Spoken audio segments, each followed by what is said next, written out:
Messieurs, bonsoir. État de siège en Pologne depuis cette nuit, état de choc de l'opinion. Tous les responsables de solidarité arrêtés, à l'exception de Lech Walesa, toutes les frontières fermées, toutes les communications coupées, toutes les manifestations, y compris sportives et culturelles, interdites. Voilà la réalité de ce pays depuis l'aube, depuis cette déclaration du général Jaruzelski, numéro 1 polonais. Je me tourne vers toute l'opinion internationale. J'en appelle à la compréhension de la situation polonaise, à la compréhension des moyens exceptionnels qui nous ont paru nécessaires. Notre action ne menace personne. Elle n'a qu'un seul but, la suppression des menaces intérieures en même temps que la protection de la paix et de la coopération internationale. Nous avons la volonté de respecter tous nos accords et tous nos engagements. Je me tourne vers vous, travailleurs polonais, vous œuvrez pour la patrie. Et le recours au droit de grève tel qu'il se manifestait depuis quelque temps rendait impossible la solution de nos problèmes. Nous devons tout faire pour que les résultats de votre labeur ne soient pas vains. Il faut que l'État retrouve son sens. Il faut que la société retrouve sa mesure. Je me tourne vers vous, mes concitoyens. Voici venu le moment d'une difficile épreuve. Nous devons relever ce défi, montrer que la Pologne en est capable.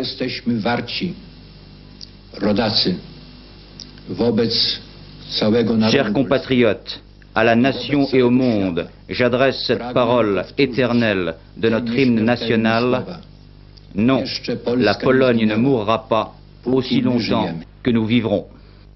Déclaration, soit dit entre parenthèses, répétée d'heure en heure à la télévision polonaise par les présentateurs en uniforme militaire, des présentateurs requis pour la circonstance. Déclaration abondamment reprise sur toutes les chaînes de radio et de télévision de l'Europe de l'Est et en particulier de Moscou.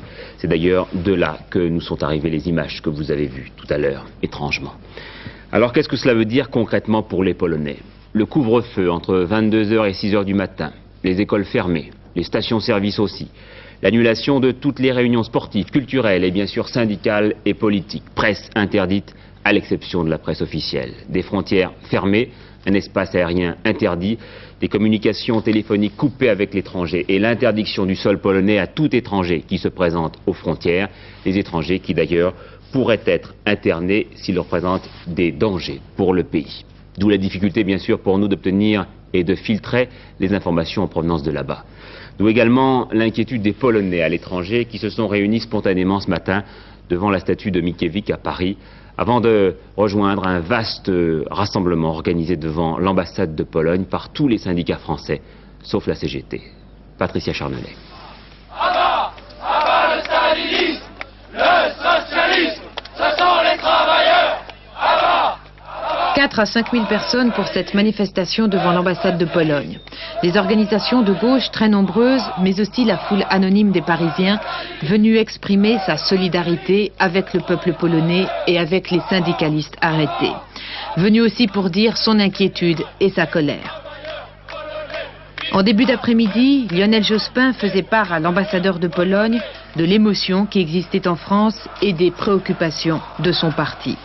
Puis Edmond Maire pour la CFDT, à qui une entrevue avait été également accordée, demandait à l'ambassadeur de recevoir les autres syndicats présents. FO, la FEN, la CGC et la CFTC. Demande rejetée, les leaders syndicalistes, après 3 quarts d'heure d'attente, allaient rejoindre sur l'esplanade des Invalides les milliers de manifestants qui, après 2 heures de slogans et d'émotions, se donnaient rendez-vous pour les jours à venir. Et des manifestations comme celle-ci, il y en a eu des dizaines aujourd'hui en province et dans le monde entier. Alors avant de revenir sur les réactions de chacun, il nous faut redécomposer le processus qui depuis 10 jours s'est emballé en Pologne et a conduit l'état d'urgence et à l'arrestation de tous les syndicats. Liste de solidarité cette nuit dans leur hôtel de Gdansk. Tout a commencé donc le 2 décembre. Bruno Albert. Il y a 10 jours, dans cette caserne de Varsovie, 350 élèves officiers du corps de sapeurs-pompiers polonais sont en grève pour protester contre la volonté du gouvernement de les assimiler au statut des policiers du ministère de l'Intérieur. Mais la police envahit les locaux. Pour la première fois depuis l'été 80, le pouvoir répond à la grève par la force. L'évacuation se déroule sans incident, mais l'irruption des miliciens au milieu des grévistes n'est pas un événement anodin. Et à Solidarité, on ne s'y trompe pas, on accuse le gouvernement d'avoir renoncé au dialogue et d'avoir choisi la voie de la force. C'est peut-être dans cette intervention policière qu'il faut chercher le commencement du dernier épisode de la crise polonaise. D'ailleurs, les événements vont s'enchaîner. Les durs du parti, qui veulent doter le gouvernement d'une arme anti-solidarité, déposent sur le bureau de la Diète polonaise un projet de loi assorti de mesures draconiennes, les pleins pouvoirs. Interdiction de la grève, chasse aux activités syndicales, remplacement des juridictions ordinaires par des tribunaux militaires. Les Polonais vont suivre les jours suivants la dernière partie de bras de fer qui oppose Solidarité au pouvoir, ainsi que les efforts déployés par l'Église pour tenter d'éviter la confrontation. Mais la tension, une fois de plus, ne cesse de croître. Après les menaces de grève générale, Solidarité annonce pour jeudi prochain une journée d'action nationale contre la violence. Le gouvernement accuse les responsables syndicaux de mettre le feu aux poudres.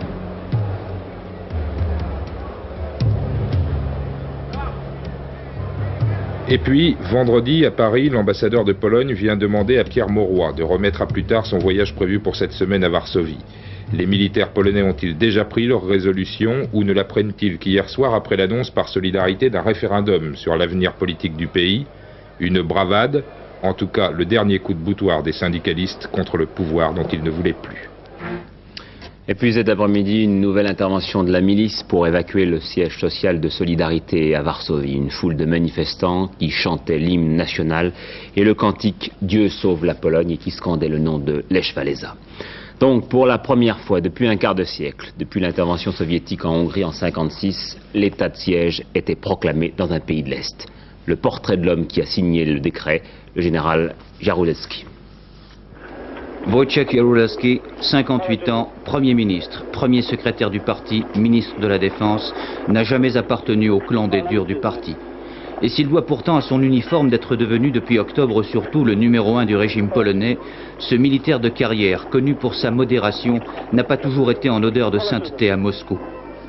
À plusieurs reprises, Walesa lui-même avait rendu hommage au chef militaire qui en 70 s'était opposé au recours à la force dans les ports de la Baltique et de nouveau en août 80 s'était prononcé pour le dialogue avec les grévistes de Dansk. Il ne s'agit pas d'une dictature ou d'un coup d'état militaire, a-t-il assuré hier soir en décrétant l'état de siège. C'est notre dernière chance d'empêcher la chute de l'État et d'accuser Solidarité d'avoir répondu par un poing levé à la main tendue. Le 23 octobre, le général Jaruzelski avait ordonné un véritable quadrillage de l'administration et du pays. Officiellement, il s'agissait autant d'aider la population à lutter contre la pénurie que d'empêcher le désordre. Mais depuis hier soir en Pologne, les défilés militaires ne sont plus fleuris. Aujourd'hui, les forces de sécurité contrôlent les rues de Varsovie. Et ce soir encore, il ne nous est pas possible de vous dire avec précision si oui ou non Lech Walesa a été arrêté comme tous ses camarades. Apparemment, il semble que non, il serait tout près de Varsovie, dit le pouvoir. Aujourd'hui, on l'aurait rapatrié dans la nuit à 5 h du matin par avion de Gdansk. On lui aurait donné la possibilité de choisir entre la prison ou la négociation avec le ministre chargé des affaires syndicales. Lech Walesa, deuxième protagoniste de cette partie de bras de fer, un homme dont le charisme et l'autorité apparaissent bien dans ce court portrait.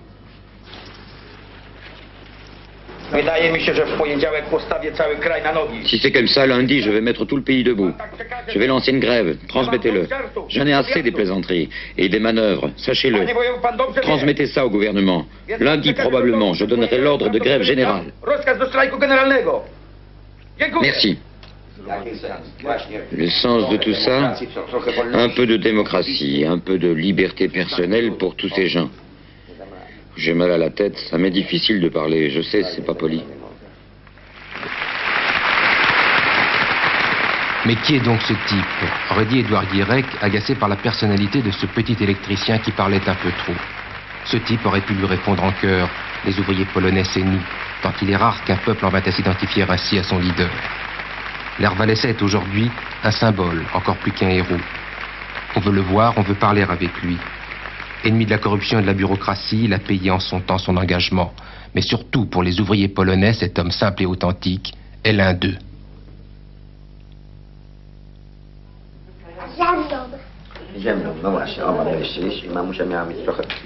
Ce père de famille attentif qui se plaint à tout moment de ne pas passer assez de temps chez lui, cet homme demeure à tout moment en éveil. Face à une tâche dont il ne cache pas qu'elle pourrait bien l'écraser un jour, il est prêt, car pour lui c'est sûr, ça ne sera plus jamais comme avant.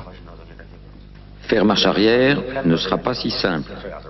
Et s'il faisait marche arrière, que ferais-je? Je ne vais pas prendre les armes, mais la nation saura que je suis impuissant, qu'il faut une autre voie, d'autres méthodes. Lesquelles?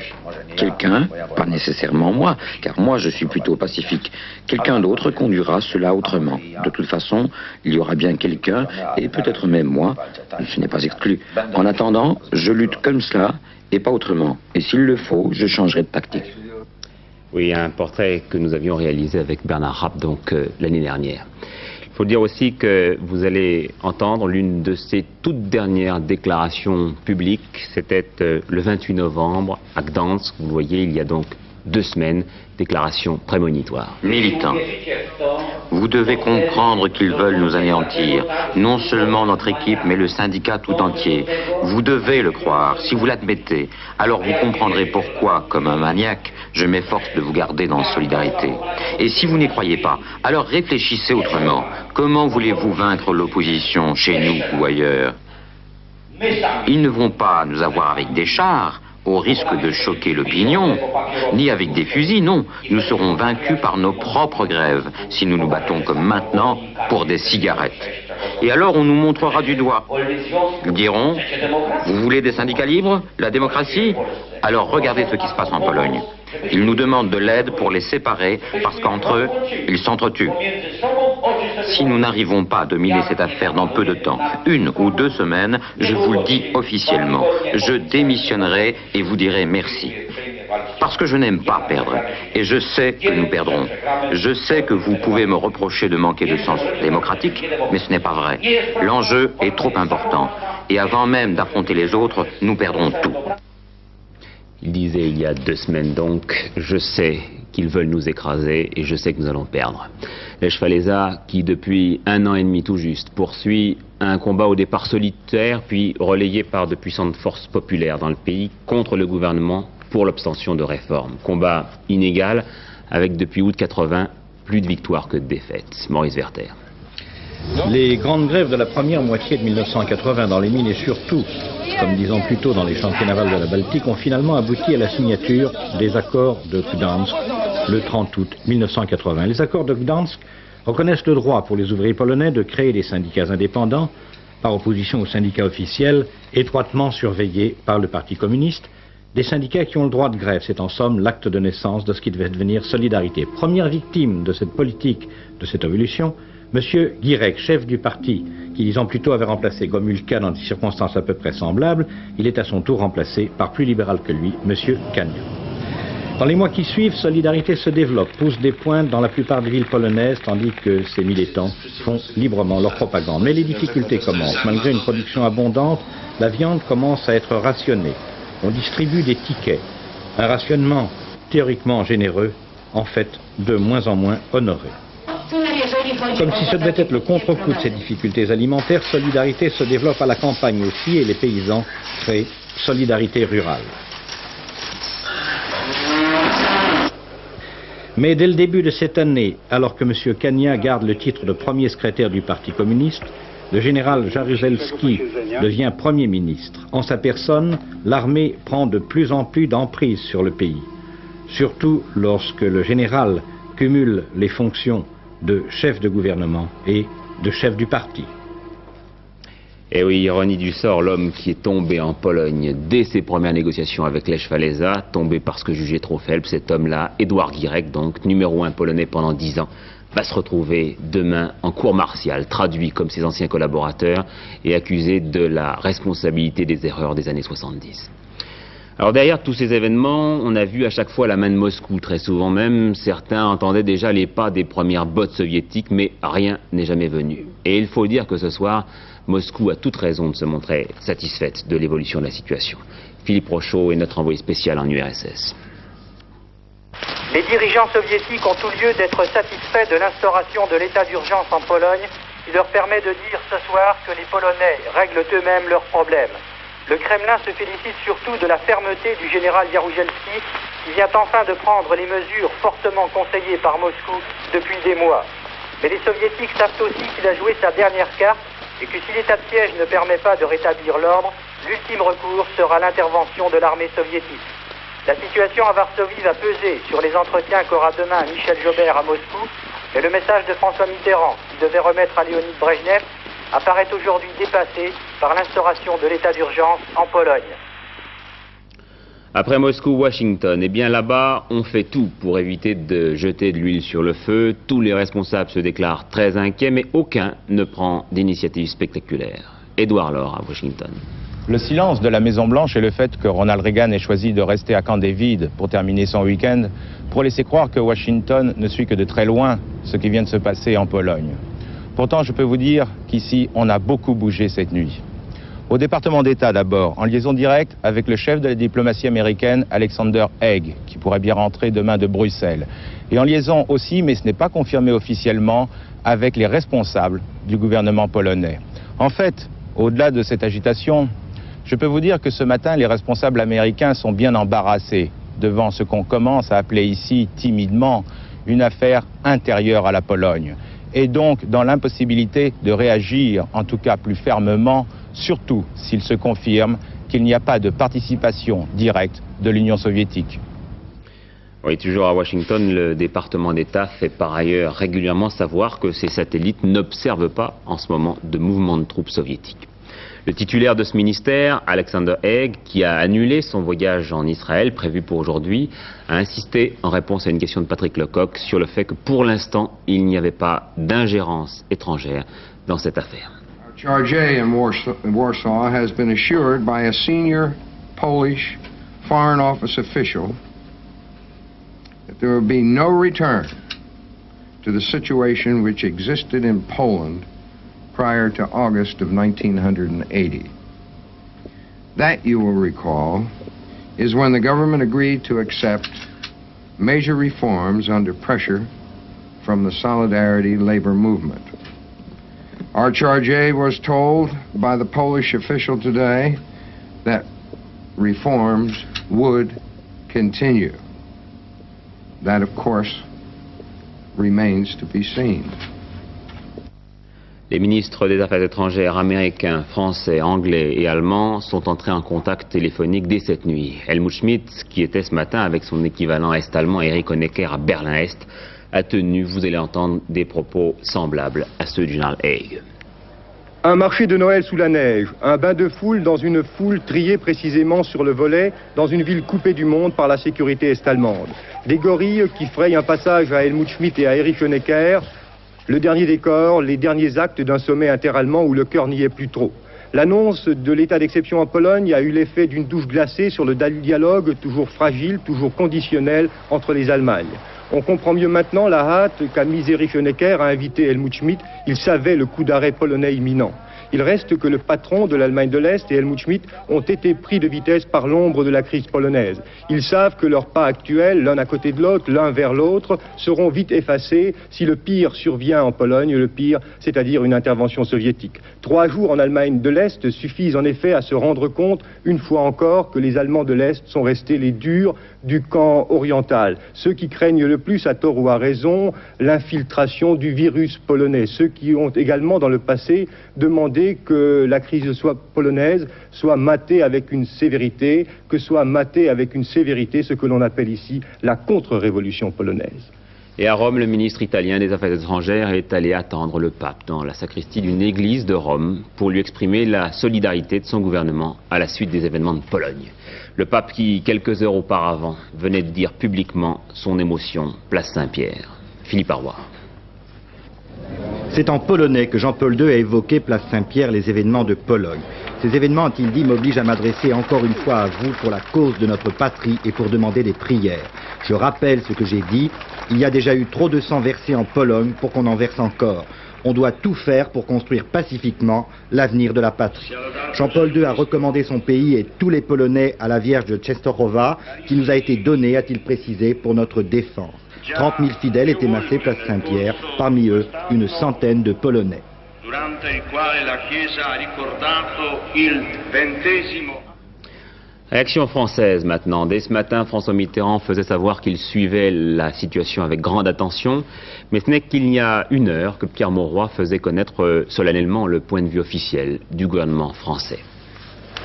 Il n'y a en Europe, et particulièrement en France, aucun homme au cœur libre qui ne considère avec sympathie et préoccupation les efforts du peuple polonais pour trouver en toute indépendance une voie originale vers la liberté, la justice et la prospérité. Tels étaient d'ailleurs les sentiments que le gouvernement français entendait exprimer à l'occasion du voyage officiel que je devais effectuer en Pologne du 16 au 19 décembre. Ce déplacement devait être l'occasion de saluer la démocratisation engagée depuis plus d'1 an par l'ensemble des composantes du peuple polonais. Le gouvernement français se refuse naturellement à toute ingérence dans les affaires polonaises.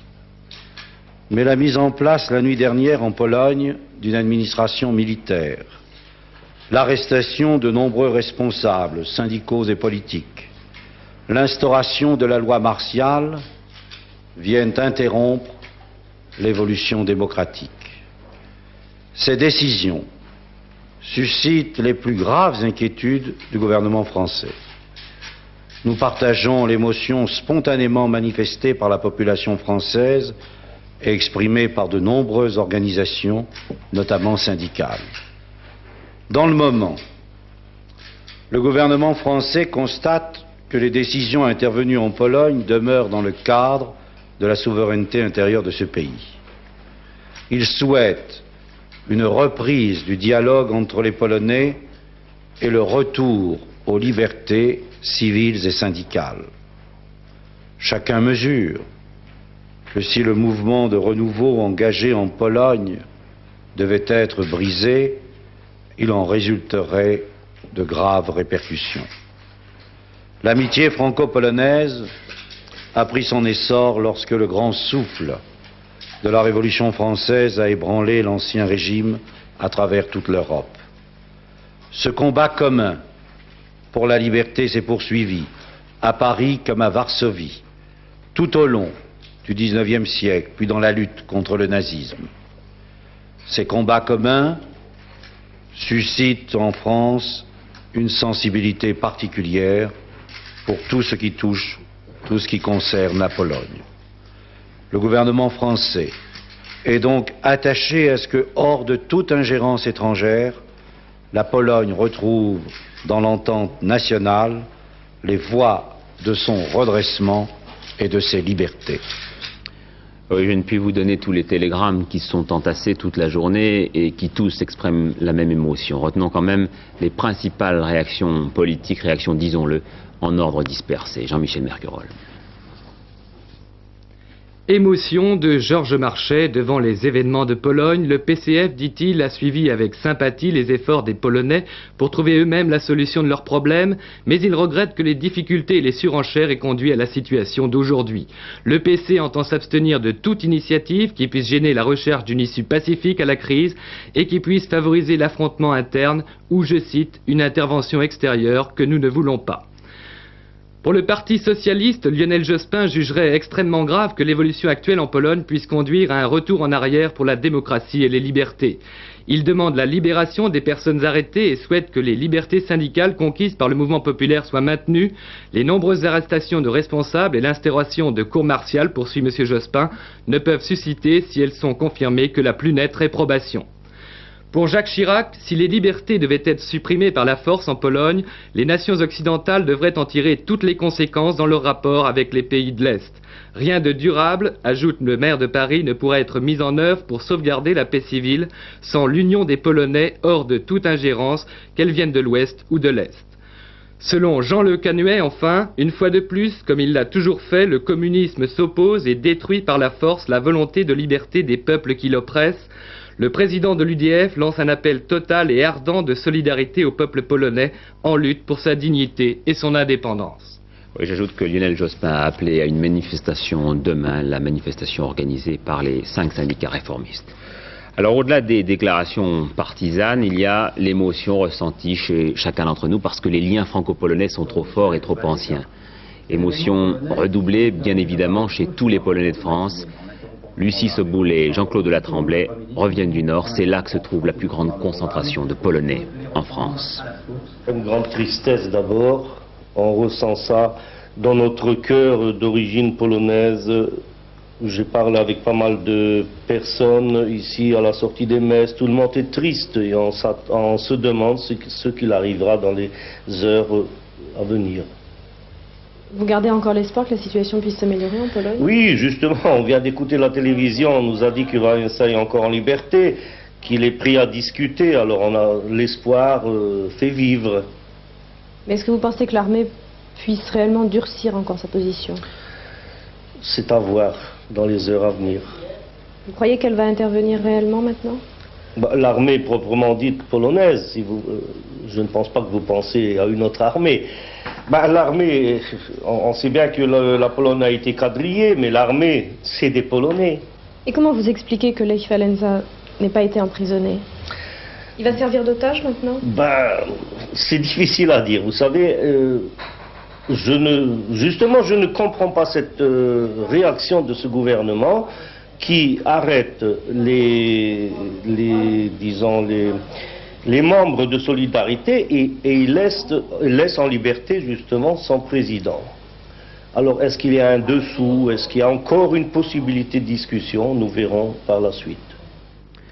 Incontestablement, en matière de protestation, ce sont les syndicats qui ont été leaders dès les premières heures de la matinée. Et on a même pu assister à une unanimité exceptionnelle de tous, à l'exception de la CGT. C'est ainsi qu'Edmond Maire a pu parler tout à l'heure au nom de 5 syndicats, la CFTC, la CGC, Force ouvrière, la CFDT, la FEN et donc la CGC, qui ne s'étaient pas réunis depuis 15 ans ensemble. André Bergeron pour Force ouvrière ou Paul Markelly pour la CGT, par exemple, ne s'étaient jamais rendus dans les locaux de la CFDT. C'est vous dire l'importance de leur déclaration commune. Les 5 organisations syndicales estiment que le combat mené par les travailleurs polonais, qui s'est organisé à travers Solidarité depuis août 1980 pour les libertés syndicales et les libertés publiques, rejoint l'action du mouvement syndical français.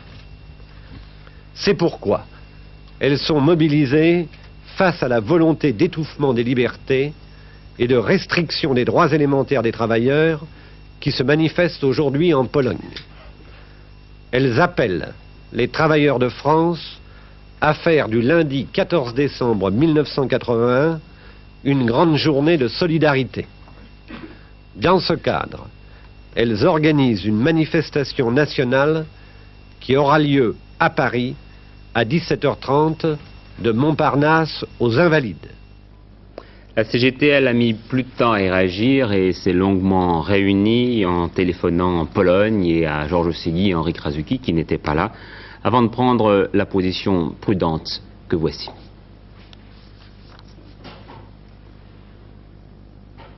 Donc la CGT qui réagit de manière, vous allez voir, relativement distancée par rapport à ces événements. La CGT exprime le souhait que se dégage une issue positive à la crise par la concertation des Polonais et des forces constituant la nation polonaise sur une base constructive et responsable assurant le développement démocratique de la Pologne socialiste, le respect et le développement des libertés syndicales.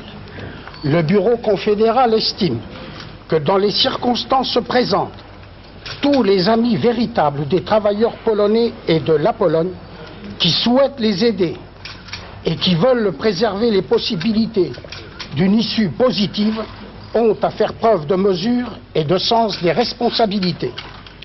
Alors que disent maintenant les syndicats polonais eux-mêmes? Patricia Coste a pu rencontrer un responsable de Solidarité qui était de passage aujourd'hui à Paris. Son témoignage est très symbolique. Il s'agit en effet d'un comédien qui jouait le jeune chef d'orchestre dans l'avant-dernier film d'Andrzej Wajda. Le chef d'orchestre précisément.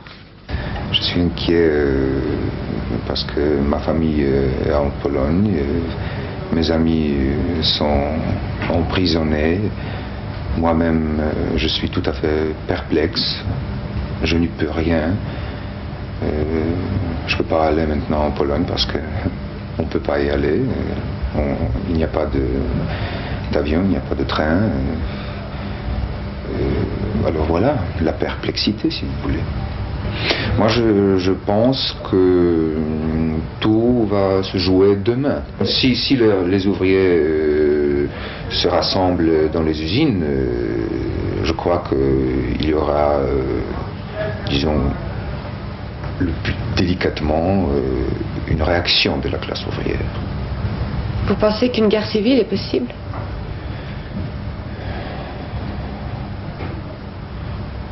Je ne sais pas, je crois que tout est possible, mais je ne sais pas. Vous ne voulez pas y penser? Je préfère ne pas penser à la guerre civile en Pologne maintenant. Vous dites souvent que vous essayez de garder la tête froide pour penser à la Pologne, ça a l'air difficile. Oui. Et est-ce que vous regrettez de ne pas être là-bas? Oui, profondément. Et aujourd'hui, Andrzej Seweryn ne sait pas quand il pourra retourner en Pologne, puisque, je vous le répète, toutes les communications avec l'étranger sont coupées. Varsovie est sillonnée par des blindés de l'armée polonaise. Nous pourrons d'ailleurs recevoir les toutes premières images de Varsovie dans 1 ou 2 minutes.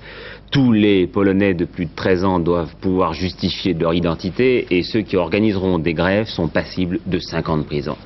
La vie est de plus en plus, l'armée a pris pratiquement tout le contrôle de tous les secteurs de la vie nationale, y compris les secteurs économiques. C'est en effet de là que tout est parti. La pénurie n'a fait que faire monter chaque jour plus fort la grogne. Jean-Luc Alméjean.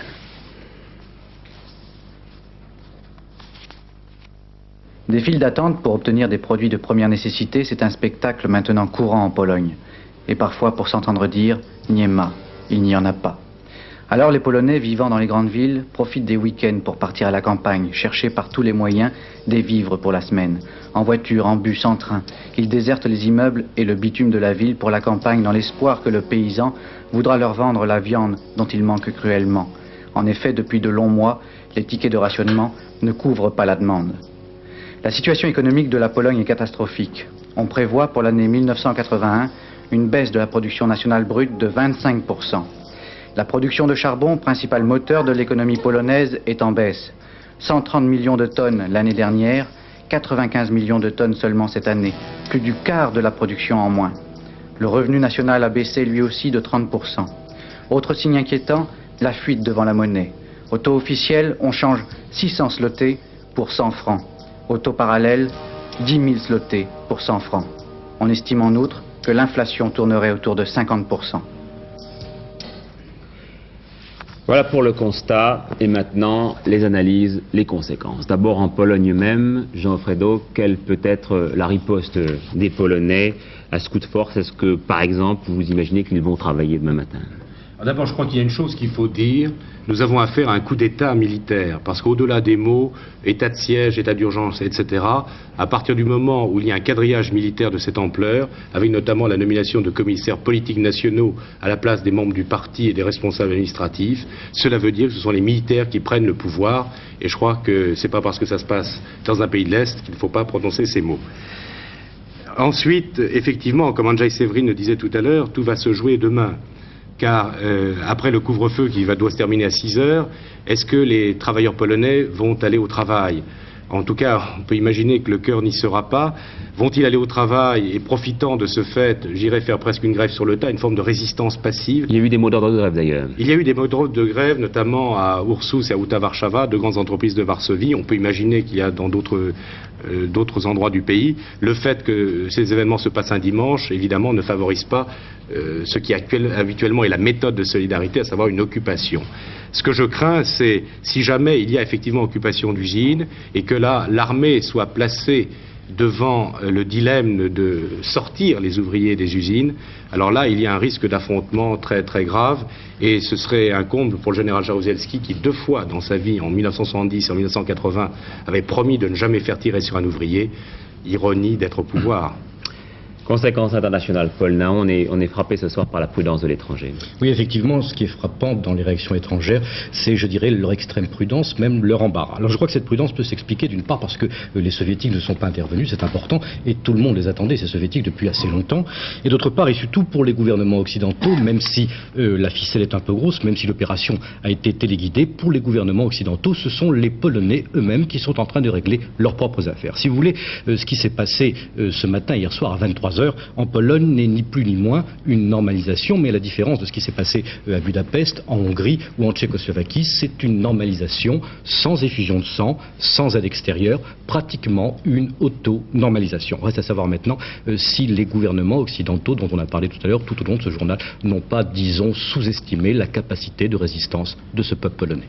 Alors parlons précisément de la France et des conséquences aussi pour la vie politique française, surtout à l'intérieur de la gauche. Eh bien oui, car à gauche, on constate qu'il n'y a plus que des nuances. Il y a d'abord cette indignation vivement exprimée de la CFDT, il y a aussi l'émotion, je crois, un peu plus contenue du Parti socialiste, et puis enfin cette prudence très balancée de la CGT du Parti communiste. On attendait beaucoup la réaction du Parti communiste.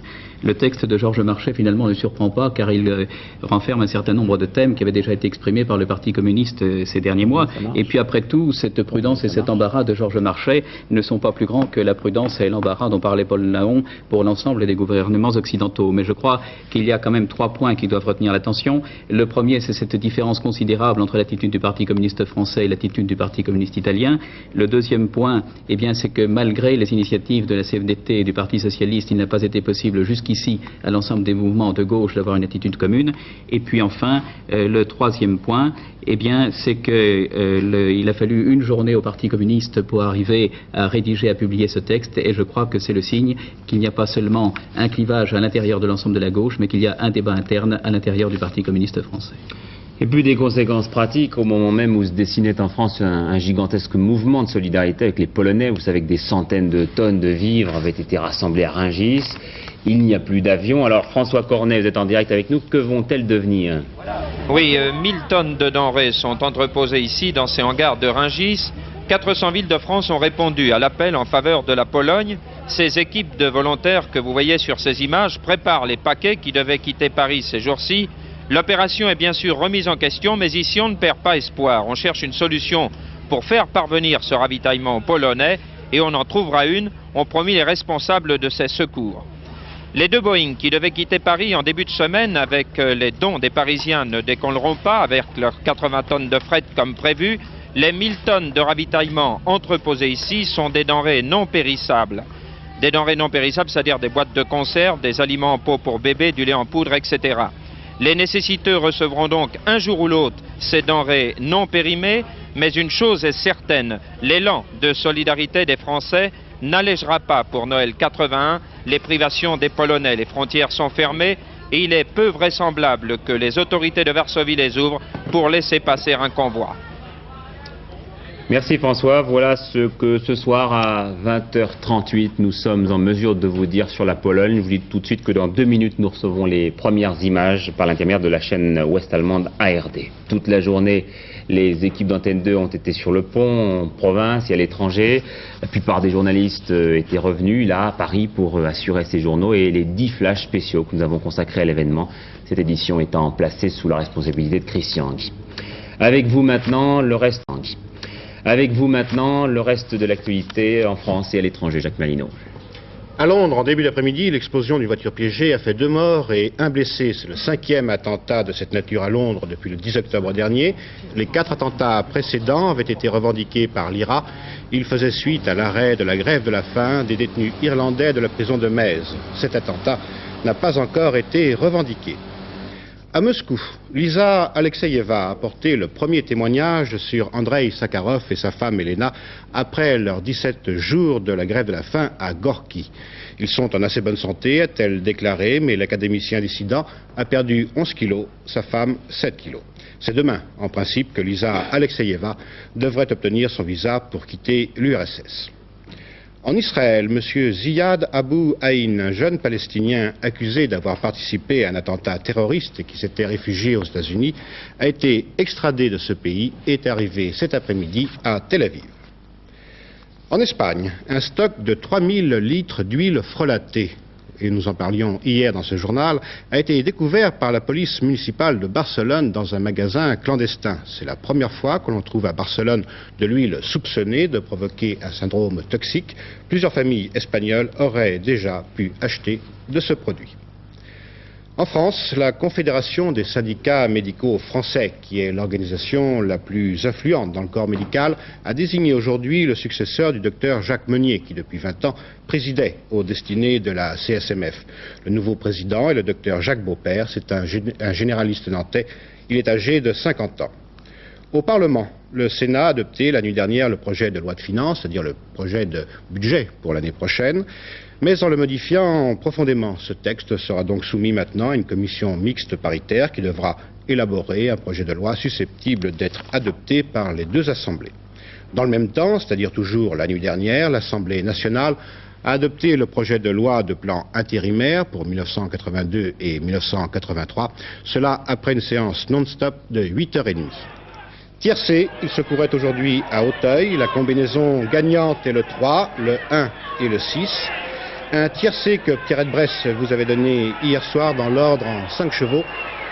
Nous n'avons pas encore les rapports de ce tiercé.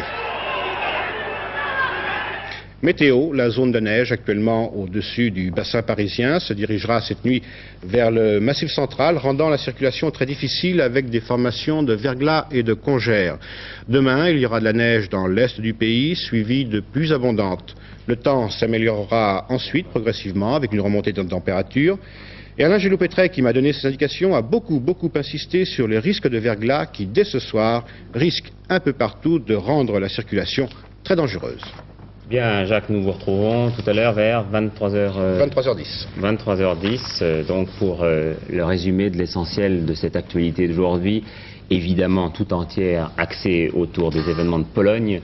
Pour demain, il faut dire qu'il faut suivre d'ores et déjà la réunion des responsables de l'OTAN et à l'instant même, on me signale que les premières images nous arrivent de Pologne. C'est à Varsovie, vous allez pouvoir le voir, les premiers contrôles de police, on y voit même très distinctement l'armée avec les blindés polonais qui sont en place dans les rues de la capitale.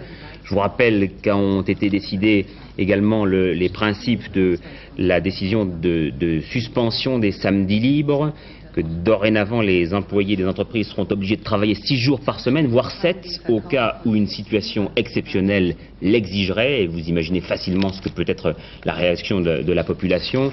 Demain, ces mesures d'exception annoncées par la radio stipulent que tout Polonais de plus de 17 ans susceptible de mettre en danger la sécurité de l'État peut être détenu pendant toute la durée de l'état de siège, et on sait ce que ça veut dire. Il est même prévu la peine de mort pour un certain nombre d'infractions. Toute la presse, je vous le rappelle, est interdite, sauf les organes du parti et de l'armée. Toutes les écoles sont fermées et ne seront ouvertes que jusqu'à nouvel ordre. Nous n'avons pas d'indication là-dessus. Le siège de Solidarité, Mazowskie, c'est-à-dire le siège central de la province de Varsovie.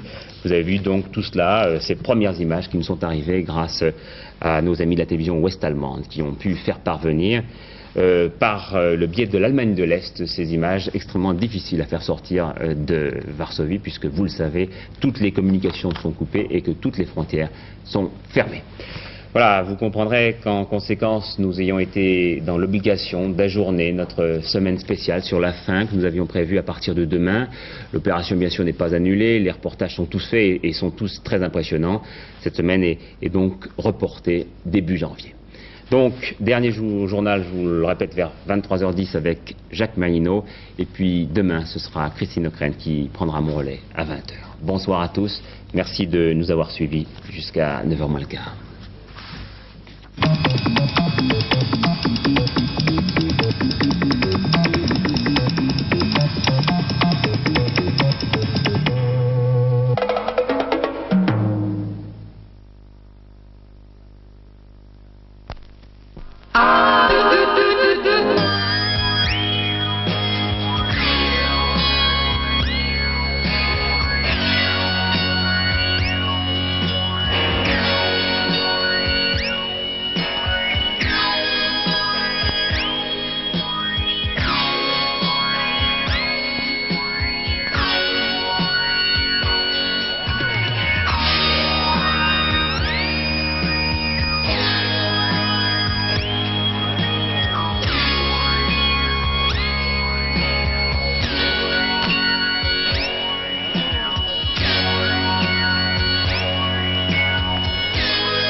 Pologne, état de siège, Varsovie quadrillée par les forces militaires polonaises, les principaux dirigeants de Solidarité en prison, Lech Walesa serait interné.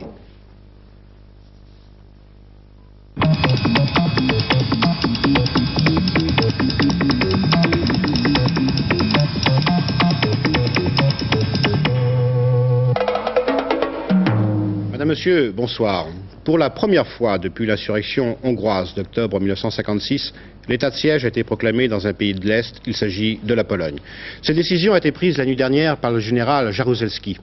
À l'heure où je vous parle, et sur ces images qui sont les seules à nous être parvenues aujourd'hui de Varsovie, tout Polonais de plus de 17 ans susceptible de mettre en danger la sécurité de l'État pourra être détenu sur simple décision de la milice. Tous les Polonais de plus de 13 ans devront être en mesure à tout moment de justifier de leur identité. Tout déplacement de plus de 48 heures sera soumis à une autorisation au préalable. Toutes les communications aériennes sont suspendues. Toutes les communications téléphoniques, télégraphiques et téléx sont coupées. Toutes les écoles sont fermées jusqu'à nouvel ordre. Tous les étrangers séjournant en Pologne peuvent être internés sur simple décision du ministère de l'Intérieur. Les samedis libres sont suspendus. Employés et ouvriers devront travailler 6 jours par semaine, voire 7 si la situation l'exige. On ignore encore le nombre exact de personnes arrêtées, mais selon des sources dignes de foi, 1 millier de Polonais seraient actuellement internés. Parmi eux, les membres de la Commission nationale de solidarité, arrêtés la nuit dernière à Gdansk, ils étaient 17. Quant à M. Lech Walesa, le choix lui fut laissé entre négocier ou être arrêté. Il a choisi de négocier, mais nous ne savons pas avec précision où il se trouve, ni avec qui il discute. Et je vous le disais en titre de ce journal, selon une information qui vient d'une agence de presse est-allemande. Il y a 10 jours, dans cette caserne de Varsovie, 350 élèves officiers du corps de sapeurs-pompiers polonais sont en grève pour protester contre la volonté du gouvernement de les assimiler au statut des policiers du ministère de l'Intérieur. Mais la police envahit les locaux. Pour la première fois depuis l'été 80, le pouvoir répond à la grève par la force. L'évacuation se déroule sans incident, mais l'irruption des miliciens au milieu des grévistes n'est pas un événement anodin. Et à Solidarité, on ne s'y trompe pas. On accuse le gouvernement d'avoir renoncé au dialogue et d'avoir choisi la voie de la force. C'est peut-être dans cette intervention policière qu'il faut chercher le commencement du dernier épisode de la crise polonaise. D'ailleurs, les événements vont s'enchaîner. Les durs du parti, qui veulent doter le gouvernement d'une arme anti-solidarité, déposent sur le bureau de la Diète polonaise un projet de loi assorti de mesures draconiennes, les pleins pouvoirs. Interdiction de la grève, chasse aux activités syndicales, remplacement des juridictions ordinaires par des tribunaux militaires. Les Polonais vont suivre les jours suivants la dernière partie de bras de fer qui oppose Solidarité au pouvoir, ainsi que les efforts déployés par l'Église pour tenter d'éviter la confrontation. Mais la tension, une fois de plus, ne cesse de croître. Après les menaces de grève générale, Solidarité annonce pour jeudi prochain une journée d'action nationale contre la violence. Le gouvernement accuse les responsables syndicaux de mettre le feu aux poudres.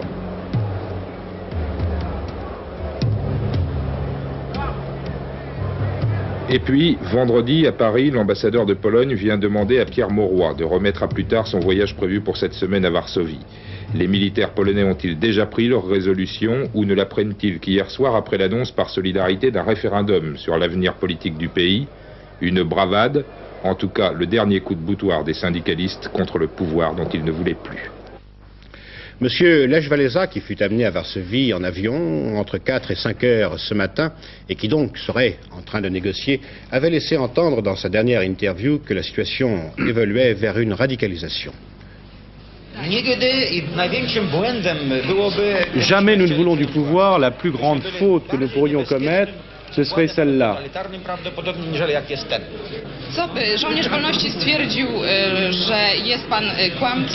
Qu'est-ce que vous pensez de ce qu'on dit, que vous êtes un menteur et que Solidarité veut mener le pays à la catastrophe? Et en particulier à la guerre civile.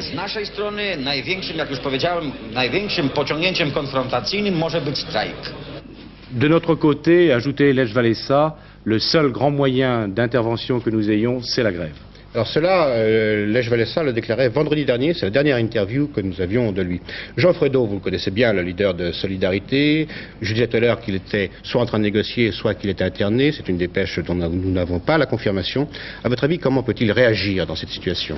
Oui, je crois qu'il faut prendre vraiment très au conditionnel, si j'ose dire, tout ce qui peut être dit sur le leader de Solidarité. En tout cas, connaissant le personnage, il y a une chose qui me paraît claire, c'est que jamais il n'accepterait de négocier sous la contrainte et que, si vous voulez, il signerait un accord un peu à la Dubček, si on se rappelle 68 et le voyage de Moscou. Et qu'en particulier, le fait de signer un accord qui sous-entendrait que l'on reconnaisse comme coupables certains de ses camarades responsables, eux-mêmes arrêtés, et qui, selon ce qu'a dit le général Jaruzelski ce matin, peuvent être traduits en cour martiale, alors ça je crois que sûrement pas.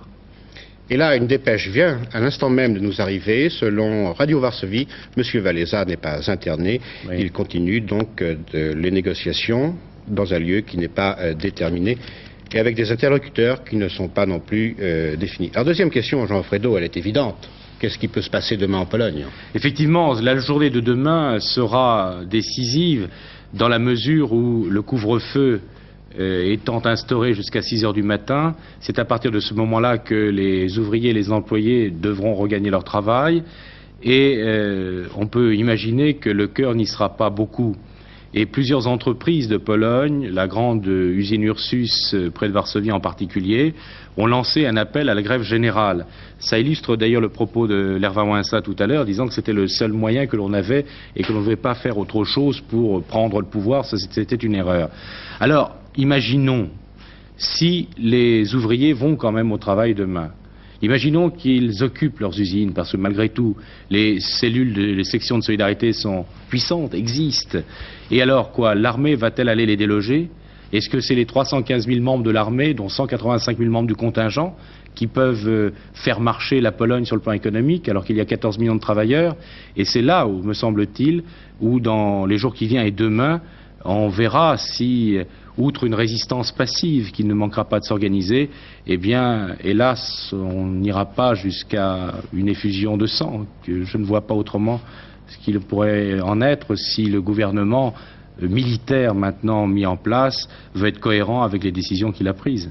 C'est donc maintenant un énorme point d'interrogation qui se situe sur la Pologne et sur toute l'Europe.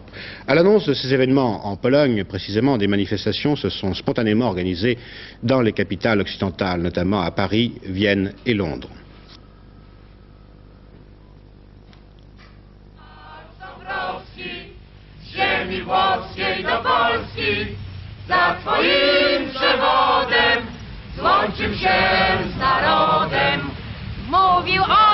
À Paris, tout au long de l'après-midi, les manifestants se sont succédés aux abords de l'ambassade de Pologne, proche de l'esplanade des Invalides. Manifestations organisées par les syndicats et d'autres plus réduites mais non moins passionnées, tel ce rassemblement d'un groupe de Polonais de Paris venus chanter leur hymne national devant l'ambassade.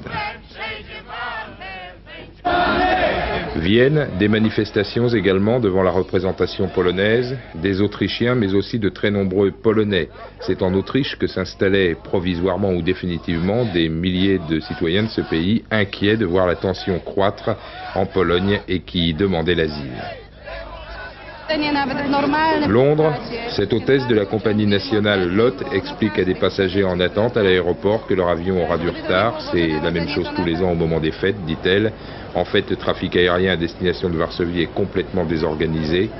Et à Londres encore, des manifestations de solidarité avec la Pologne. À Bruxelles, M. Alexander Haig, secrétaire d'État américain, a déclaré que le peuple polonais doit trouver lui-même, sans ingérence étrangère, la solution à ses propres problèmes. Quant au secrétaire américain à la Défense, M. Gaspard Weinberger, il s'est déclaré très inquiet de la situation. Well, I think it's always very potentially dangerous. I would hope that it wouldn't turn into it, but it is a source of considerable concern at the moment, of course, because of the strong feelings and the worry that the beginnings of freedom in Poland may be stamped out again. Bien qu'aucun mouvement particulier de troupes soviétiques n'ait été enregistré, M. Joseph Luns, secrétaire général de l'OTAN, a décidé de convoquer pour demain à 15 h une réunion spéciale du Conseil de l'Atlantique Nord. L'opération lancée la nuit dernière met en première ligne l'ensemble de l'armée polonaise et la milice. À aucun moment, l'armée soviétique ne semble être intervenue. À Bruxelles, au quartier général de l'OTAN, c'est la seule information que l'on accepte de donner aujourd'hui aux journalistes. Une manière comme une autre de dire, pour l'instant, il s'agit d'une affaire intérieure polonaise. Mais cela dit, c'est tout de même avec beaucoup d'attention que la situation est étudiée. L'organisation militaire de l'Alliance Atlantique ne peut, dans les circonstances actuelles, oublier que la Pologne fait partie du pacte de Varsovie. Son armée est même la seconde des pays de l'Est, derrière l'armée rouge. C'est aussi en grande partie par la Pologne que s'effectue le trafic entre les divisions installées en Allemagne de l'Est et les corps d'armée qui sont implantés, eux, sur le territoire de l'Union soviétique. Autant dire que le développement d'une situation insurrectionnelle risquerait de créer une brèche dans le dispositif militaire soviétique et donc obligerait Moscou à une intervention brutale. Surprise par ce qui s'est passé cette nuit, l'OTAN attend maintenant de voir comment la situation va évoluer. À la demande tout de même du secrétaire d'État américain, M. Alexander Haig, une réunion exceptionnelle du Conseil de l'Atlantique Nord se tiendra demain dans l'après-midi dans la capitale belge. Ce seront les ambassadeurs et non les ministres des Affaires étrangères des pays occidentaux qui seront présents, à moins que d'ici là, un nouveau palier ait été franchi à Varsovie. Dans cette affaire, les soviétiques se sont montrés très discrets. Ils ont simplement, à plusieurs reprises, diffusé à la télévision l'appel du général Jaruzelski. De Leningrad, Philippe Rochaud. Les dirigeants du Kremlin se félicitaient aujourd'hui de la fermeté du général Jaruzelski qui a permis, dit-on, de rétablir l'ordre en Pologne et de donner un coup d'arrêt à une situation que l'agence TASS appelait hier soir encore anarchique et insurrectionnelle. Satisfaction peut-être, mais aussi inquiétude. Les soviétiques savent que les dirigeants polonais viennent de jouer leur dernière carte. Si la révolte gronde après l'instauration de l'état d'urgence, si l'armée polonaise est dépassée, l'ultime recours sera l'intervention de l'armée soviétique. L'affaire polonaise va peser sur les entretiens que doit avoir demain Michel Joubert à Moscou lors de la réunion de la commission franco-soviétique qui va tenter de relancer les échanges commerciaux entre Paris et Moscou. Un engagement plus direct de l'URSS dans l'affaire polonaise pourrait en effet avoir de graves conséquences dans les relations franco-soviétiques. Déjà, Michel Joubert était sur le point d'annuler son voyage à Moscou si l'affaire Sakharov n'avait pas été réglée. De son côté, le primat de Pologne, Monseigneur Glemp, a condamné la proclamation de l'état de siège et il a lancé un appel à la raison. Georges Bortelli, nous venons d'entendre cet appel téléphonique de Philippe Rochaud, donc des réactions assez prudentes du côté de l'URSS. Comment peut-on les interpréter? Eh bien, comme Philippe Rochaud, c'est-à-dire qu'au premier degré, les dirigeants soviétiques sont contents de ce que le général Jaruzelski soit intervenu pour rétablir le régime, en quelque sorte, mais qu'au deuxième degré, ils ont de fortes raisons d'être inquiets. Il faut bien voir que cette technique consistant à remettre le pouvoir à des militaires, même temporairement, est tout à fait étrangère aux soviétiques. Au contraire, à Moscou, quand un maréchal veut s'approcher un petit peu du pouvoir, il est sévèrement remis en place. Donc cette espèce de junte de colonels, de généraux est un fait tout à fait sans précédent en Europe de l'Est. Et d'ailleurs, quand j'écoutais tout à l'heure ce catalogue de mesures d'intimidation allant de la fermeture des écoles au couvre-feu, j'avais l'impression d'entendre des mesures émanantes d'une dictature de droite après un putsch militaire et pas du tout de mesures répressives venant de l'Europe de l'Est où d'habitude la répression est beaucoup plus discrète et d'ailleurs beaucoup plus efficace. Alors ce soir, les dirigeants du Kremlin ont, je crois, deux raisons d'être inquiets. Première raison, l'effondrement du Parti communiste polonais, effondrement en quelque sorte officiel, puisqu'il a fallu que des soldats prennent la place des militants pour faire respecter l'ordre. Et deuxième raison, eh bien, c'est que l'armée étant ainsi montée au créneau, il n'y a plus de force de réserve. Si l'opération Jaruzelski réussit demain, bon, ballon d'oxygène, mais si elle rate, quoi après l'armée pour défendre le régime? Rien. Absolument rien. Et à ce moment-là, effectivement, les soviétiques se retrouvent devant ce dilemme simple. Ou bien laisser la contagion polonaise risquer de se répandre dans toute l'Europe de l'Est, ou bien alors intervenir. Ces événements en Pologne ont suscité une multitude de réactions et de déclarations. Je ne peux pas, bien sûr, vous les donner toutes. Pour l'essentiel, d'abord, celle du Premier ministre, M. Pierre Mauroy, qui a déclaré que tous les hommes de cœur libre considéraient avec sympathie et préoccupation les efforts du peuple polonais pour trouver la justice et la prospérité. Il a ajouté que les événements de la nuit dernière suscitaient les plus graves inquiétudes du gouvernement français, qui constate néanmoins que les décisions intervenues demeurent dans le cadre de la souveraineté intérieure. Le Parti communiste, par la voix de Georges Marchais, entend s'abstenir de toute initiative qui pourrait gêner la recherche nécessaire d'une issue pacifique à la crise polonaise. Jean-Michel Mercurol s'est rendu au siège du journal L'Humanité et nous présente la une du journal de demain. État d'urgence, conseil militaire en Pologne. C'est le titre sur 5 colonnes de l'Humanité de demain. Objectif, le salut national, précise l'organe du PCF, qui note l'arrestation de dirigeants de Solidarité, mais aussi l'invitation du général Jaruzelski à éviter le bain de sang et à continuer les réformes. Vient ensuite le communiqué de Georges Marchais, s'abstenir de toute initiative qui puisse favoriser un affrontement interne ou une intervention extérieure dont nous ne voulons pas. Et puis, à noter dans l'éditorial d'Yves Moreau, les excès de solidarité ont ruiné l'espoir qui était né, ils ont désorganisé l'économie et attisé la tension, c'était le premier point. Deuxième point, le général Jaruzelski n'a pas tort de dire que les mesures en vigueur sont celles de la dernière chance. Enfin, la remarque que le souci déterminant du gouvernement polonais est d'éviter l'affrontement avec pour preuve les mesures seront exceptionnelles, la grève demeurera un droit imprescriptible. Les syndicats français ont également vivement réagi dès ce matin. La CFDT, Force ouvrière, la CFTC, la CGC et la FEN ont exprimé leur émotion et leur réprobation. Dans une déclaration commune, ces 5 organisations syndicales appellent à la mobilisation pour la défense des droits et libertés en Pologne. Une manifestation sera demain organisée à Paris et dans de nombreuses villes de province par ces syndicats. Ce soir, M. Lionel Jospin, au nom du Parti socialiste, a appelé militants et sympathisants de ce parti à se joindre à ces manifestations. De son côté, la CGT estime que les amis véritables des travailleurs polonais doivent faire preuve de mesure et de sens des responsabilités. Parmi les différentes réactions des syndicalistes, le témoignage de M. Jean-Pierre Bobichon de la CFDT. La situation à Varsovie était tendue. Dans bon nombre d'entreprises de Varsovie, les drapeaux polonais étaient à l'extérieur, ce qui marquait que ces entreprises-là étaient ce qu'ils appelaient en état de préparation à la grève. Et en tout état de cause, en état de préparation à une grande manifestation publique qu'ils avaient décidé d'organiser pour le 17 décembre.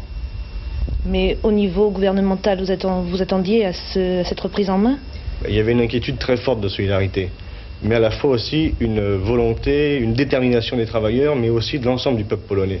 Nous avons eu beaucoup de contacts de différents milieux, paysans, étudiants, universitaires, enseignants, travailleurs.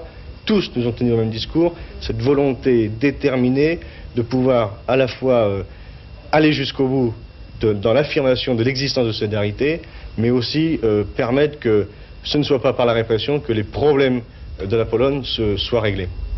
Et vous les sentez prêts à résister maintenant? Eh bien, écoutez, ce que nous avons constaté hier était une forte mobilisation. Nous avons su ce matin, par exemple, que l'entreprise d'Ursus, où nous étions pas plus tard que vendredi, qui est une grosse entreprise de la région de Varsovie, où il y a 20 000 travailleurs, dont 16 000 adhérents à Solidarité, cette entreprise-là, ce matin, a appelé à la grève, et les militants de cette entreprise ont diffusé des tracts dans Varsovie, malgré que la police quadrille Varsovie. Ce matin encore? Ce matin même. Autre témoignage, celui de Thierry Bretagne, un journaliste de l'Équipe qui vient lui aussi de rentrer de Pologne, après avoir mené une vaste enquête pour savoir comment les sportifs vivaient la crise dans ce pays. Nous l'écoutons. Le mouvement sportif est très, j'oserais dire, très rebelle par lui-même. Les fortes personnalités du sport polonais sont assez farouchement individualistes. Quand j'ai demandé à Boniek, par exemple, est-ce que vous avez l'impression d'être une caution du régime? Il m'a dit, mais le régime, le gouvernement ne sont pour rien dans ma réussite sportive. Et pourquoi aurais-je besoin de remercier quelqu'un qui est totalement étranger à ma réussite?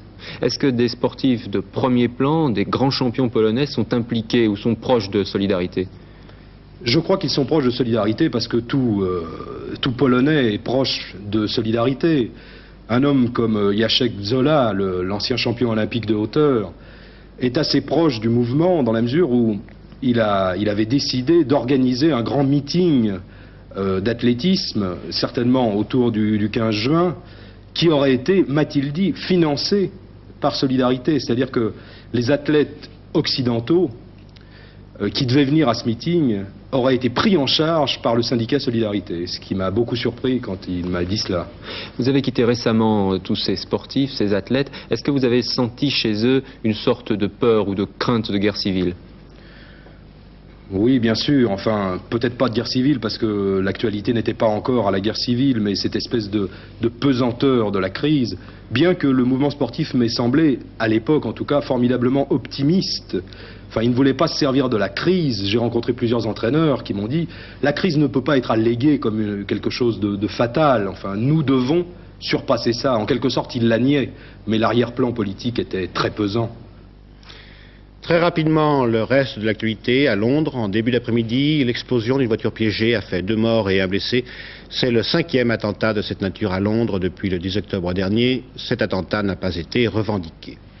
En Espagne, un stock de 3000 litres d'huile frelatée a été découvert par la police municipale de Barcelone dans un magasin clandestin. Plusieurs familles auraient déjà acheté de ce produit et de ce fait se trouveraient donc en danger. Un mot de la météo pour demain. La zone de neige actuellement au-dessus du bassin parisien se dirigera cette nuit vers le Massif central, rendant la circulation très difficile avec notamment de sérieux risques de verglas. Demain, neige dans la matinée dans l'est du pays, suivi de pluies abondantes. Le temps ensuite s'améliorera progressivement avec une remontée des températures. Voilà pour l'essentiel de l'actualité aujourd'hui. Bien sûr, nous avons consacré la quasi-totalité de ce journal aux événements qui se situent en Pologne. Je sais, pour avoir reçu de nombreux coups de téléphone de téléspectateurs, que parfois on trouve que nous déséquilibrons un petit peu l'information, mais nous, en tant que journalistes, ce soir, nous pensions qu'il fallait donner le maximum d'informations sur cette situation en Pologne, qui, toute cette semaine, dominera bien sûr la vie en Europe et dans le monde entier. Merci de nous avoir suivis. Je vous souhaite de passer une nuit paisible. Bonsoir.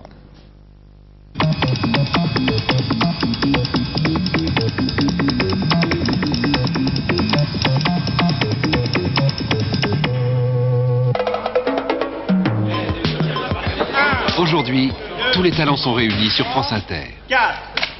Eux, leur passion, c'est la musique d'aujourd'hui. Avec Patrice Blanc-Francard, c'est Bikini, musique, tous azimuts. Adèle, Jean-Louis Foulquier, il y a de la chanson dans l'air. Salut.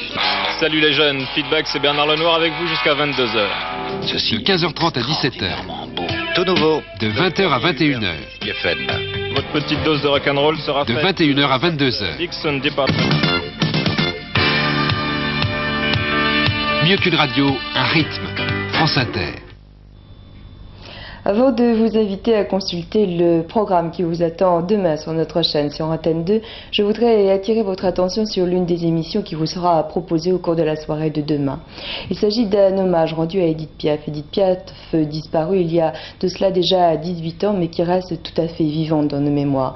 Et elle revivra pendant plus de 50 minutes sur Antenne 2 à partir de 22h demain soir, grâce à une émission composée de documents, d'archives, de témoignages, d'interviews d'Edith Piaf elle-même, et puis de ses chansons surtout, et principalement de 20 succès d'Edith Piaf, dont 3 inédits à la télévision. Rendez-vous donc avec Edith Piaf, une émission proposée par Roger Pradine et Catherine Dupuis sur Antenne 2 demain soir à partir de 22h. Les autres émissions, les autres rendez-vous de la journée, de la soirée de demain vont apparaître dans quelques instants sur votre écran. Il me reste tout juste le temps de vous dire que nous vous donnons rendez-vous demain à partir de midi, de vous souhaiter une très très bonne fin de soirée, si vous comptez la prolonger, puis passer une agréable nuit. À demain.